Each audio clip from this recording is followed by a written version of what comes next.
Bonjour à tous, nous nous retrouvons aujourd'hui pour cette petite vidéo qui va vous apprendre à comment planter vos plants qui sont dans les gobelets, godets comme vous préférez, et les replanter dans la terre.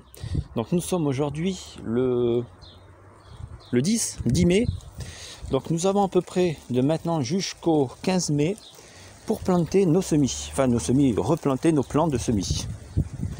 Donc là, je vais vous expliquer quelle est la dimension entre une séparation. Ah, puis maintenant il se met à pleuvoir évidemment, hein. C'est toujours là où il ne faut pas. Donc je vais déjà vous expliquer comment planter dans une rangée sur, sur une séparation de distance entre chaque plant, parce qu'un chaque plant il ne peut pas se mettre par exemple à côte collé, sinon il va mal pousser. Donc là je vais vous expliquer tout ça. Alors là, on va partir sur une rangée d'un sillon comme ça. Vous voyez, j'ai mis les deux sillons comme ça sur le long, que j'arroserai donc sur là. Bon, les tuiles, je sais, normalement, je n'étais pas censé mettre des tuiles, mais j'avais rien. Et avec les confinements et tout ça, j'ai pas pu aller chercher du bois pour faire une rangée pour mettre des trucs en dessous. Donc, ouais, qu'est-ce que vous voulez que je vous dise, hein? On est bloqué avec toute leur connerie de coronavirus, donc on en fait avec. Hein. Donc là, le but, je vais aller vous montrer là-bas. Ce sera plus simple à vous expliquer. Parce qu'il ne faut pas faire n'importe comment. L'arrosage, c'est très très important.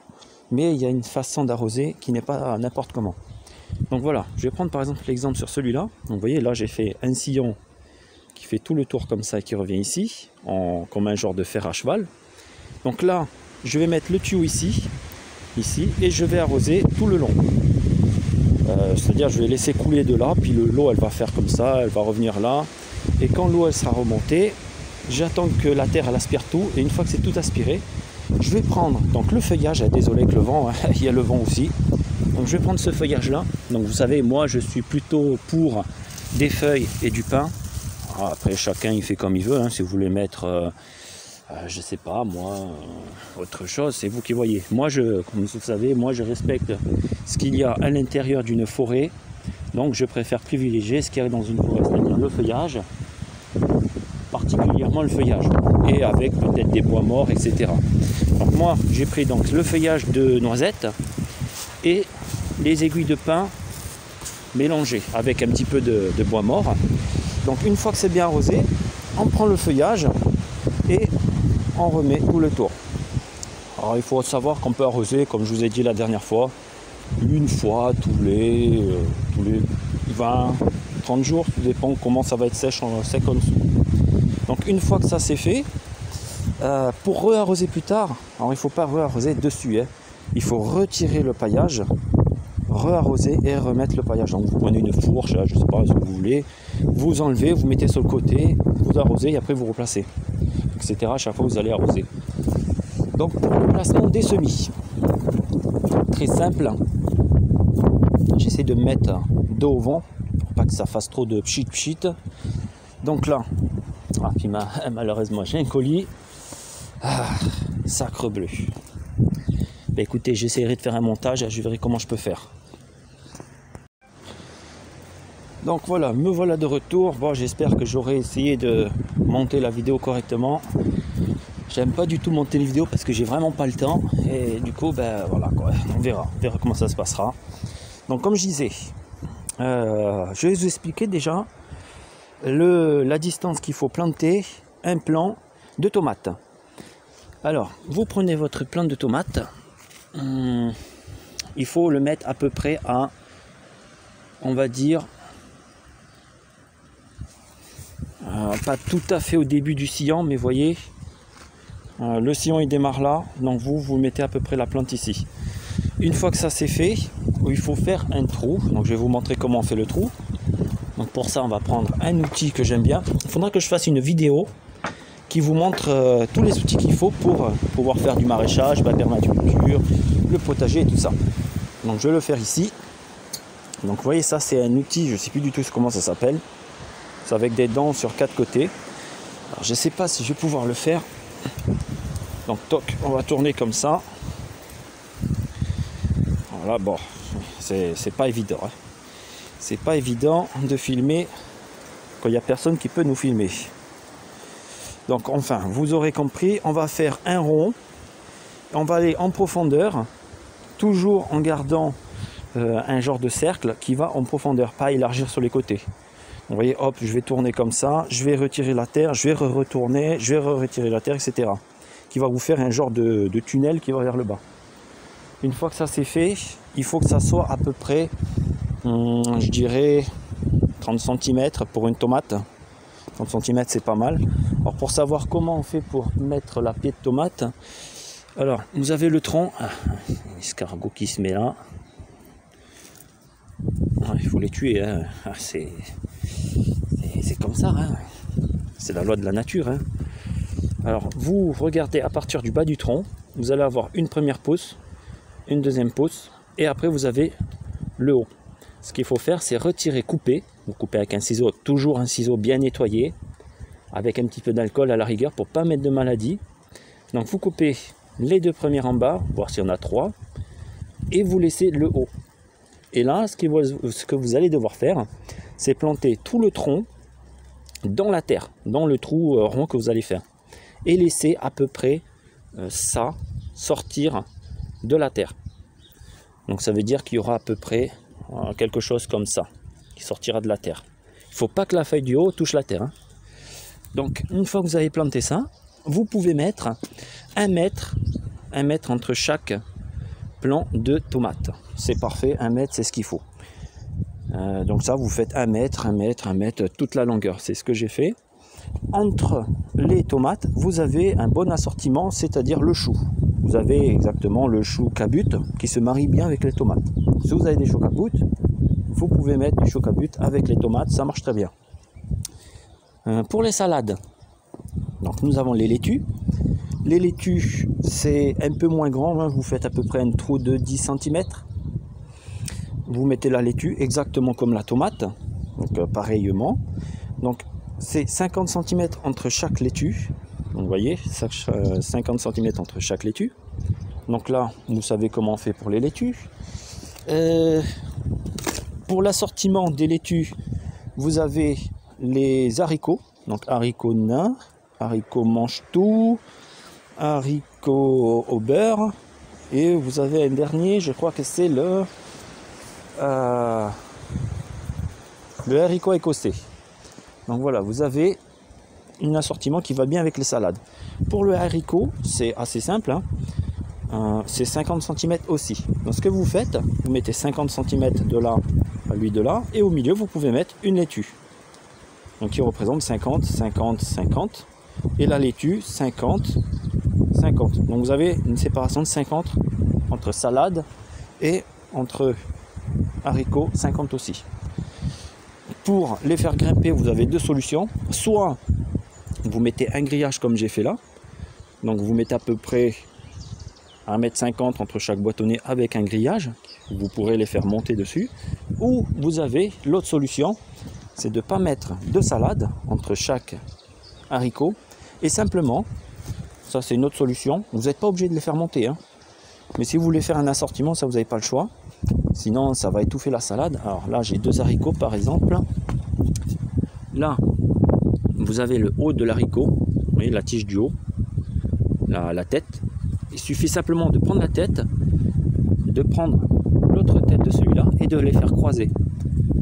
Vous prenez, vous voyez là il y a une tige là, moi je l'ai fait grimper parce que sinon comme j'ai dit ça va étouffer la salade. Mais sinon vous prenez la tige du haut, la tige de celui-là, vous les faites regrouper, vous les croisez et du coup ça va faire un genre de comment on appelle ça, un buisson. Ça va faire comme un buisson qui va être assez fouillu et qui va partir tout le long comme ça. Et au lieu qu'il grimpe, ben, il va s'entortiller entre tous les haricots. Ça marche très bien, je l'ai fait, c'est impeccable. Ça fait pas de cochonnerie, donc c'est faisable aussi de faire comme ça. Pour ce qui est des potimarrons. Alors pour les potimarrons c'est très spécial. Ça j'y reviendrai plus tard. Il y a des petites astuces que je peux vous donner aussi pour les potimarrons. Alors les potimarrons c'est 1,50 m minimum, hein, minimum entre chaque potimarron. Donc vous voyez là j'en ai mis un ici Et j'en ai mis là-bas à 1,50 m. Normalement, le mieux, c'est 2 mètres, hein, parce que ça pousse vraiment, vraiment très long. Moi, j'ai pas assez de place pour faire tout ça. Ici, il faudrait que j'aille dans un terrain. Ce serait beaucoup plus simple. Parce que du coup, vous mettez un là, 1,50 m, 1,50 m, 1,50 m, et après, vous les faites courir en long. Moi, malheureusement, j'ai pas assez de terrain ici, donc je peux pas faire ça. Les petits marrons, ça prend énormément de place, donc on peut pas faire tout ça. Ça, c'est les salades, hein, vous voyez, ça commence à sortir sur le semi-oncillon que je vous avais montré la dernière fois avec le terreau. Vous voyez, ça sort bien. Ici, nous avons les carottes. J'essaie de zoomer dessus. Donc, vous voyez, ça sort bien. Il y en a plein qui sortent. Alors après, ça va être un sacré travail de les déplanter. Mais bon, ça, vous avez le temps. La salade, je dirais, allez, juin, juillet. Ça sert à rien de les déplanter maintenant. Et les carottes, vous en avez vraiment pour longtemps, hein. Ça, minimum juin pour le repiquage. Donc ça, ça va, hein, vous avez le temps. Maintenant, on va passer pour les comment ça s'appelle, les courgettes. Donc les courgettes, c'est la même. C'est 1 mètre de diamètre. 1 mètre de diamètre. 1 mètre entre chaque courgette. Donc là, vous voyez, j'ai fait un sillon là, tout le long. Vous prenez une tige en bois ou 1 mètre, une mesure qui fait 1 mètre de long. Donc vous prenez la mesure du milieu du sillon jusqu'à que ça fasse 1 mètre. Et là, à partir d'1 mètre, vous faites votre semis. Vous reprenez d'ici, moi par exemple j'ai pris au mur, ce qui met encore 1 mètre. Donc, vous voyez, il faut vraiment que ça fasse 1 mètre en cercle minimum, sinon ça ne va pas le faire. Le prochain, j'ai repris aussi donc à 1 mètre de là à là, 1 mètre de là à là, et 2 mètres, et etc., etc., etc. Donc voilà, vous avez à peu près la séparation entre chaque courgette. Pour l'assortiment des courgettes, vous avez le pastèque et le melon qui s'assortit bien avec. Là encore, c'est pas encore le moment de replanter les pastèques et les melons. Donc quand ce sera le melon, on pourra voir ça ensemble, comment on peut gérer ça. Les patates, je vais vous les montrer. Donc vous voyez, là j'ai fait tout le long comme ça. Donc j'ai profité que là il y a les sillons pour alimenter l'eau en dessous, pour que les patates puissent puiser à chaque fois, hop, en dessous, vous voyez. Donc là tout le long j'ai fait les patates. Les patates c'est très simple, hein. Il n'y a pas vraiment d'enjeu difficile. Il faut juste qu'il fasse assez chaud et pas froid, sinon elles vont mourir. Donc c'est très simple, hein. Il faut surtout, le secret c'est de bien biner, mais biner tout le temps. Il faut vraiment que la terre soit vraiment bien binée. Si la terre est mal binée, ça ne va pas le faire. Et partout pareil, hein. Par exemple ici sur la longueur ici, il faut que ça soit bien biné. C'est mal biné, ça ne va pas le faire.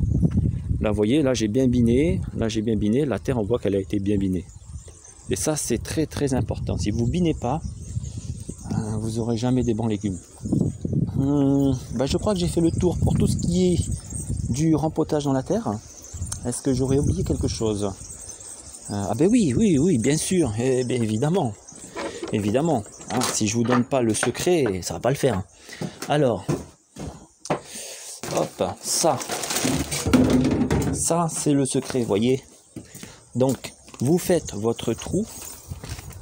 Ah, j'aurais dû faire un trou avant pour vous montrer, ça aurait été mieux. Bon, on va faire comme si que là c'était un trou, hein. Ce sera plus simple. Hop, je vais essayer de le faire à une main. Ça va pas être simple, mais bon, on va essayer quand même, hein. Au moins pour vous faire un exemple. Et c'est comme ça que vous devez faire pour tous vos plants. C'est très important. Si vous ne le faites pas, vous n'aurez jamais des bons plants. Des bons légumes et tout ça. C'est pas évident, hein. J'ai essayé quand même, hein, même s'il n'est pas profond. C'est pas grave, au moins pour vous montrer. Et ça, c'est très important, ça. Ça, c'est la base de tout, c'est ancestral. Et malheureusement, dans notre époque, on ne le fait plus, hein. Et c'est pour ça qu'on développe des maladies, malheureusement. Les petits secrets des ancêtres, on ne les utilise plus. Bien sûr, le moderne, c'est très bien. On apprend des choses avec le moderne. Mais il faut savoir aussi prendre du moderne et des trucs ancestraux. Sinon, ben, tous les conseils de nos anciens, ça c'est poubelle. Hein. Ça, malheureusement, on a tendance à oublier tout ce que les anciens faisaient. Hop, alors on va dire que le trou il fait à peu près 30 cm. Alors, il doit faire 20, bon peu importe. Hein. Donc là, vous voyez, le trou il est comme ça. Je prends, vous voyez, je vais essayer de vous montrer ça.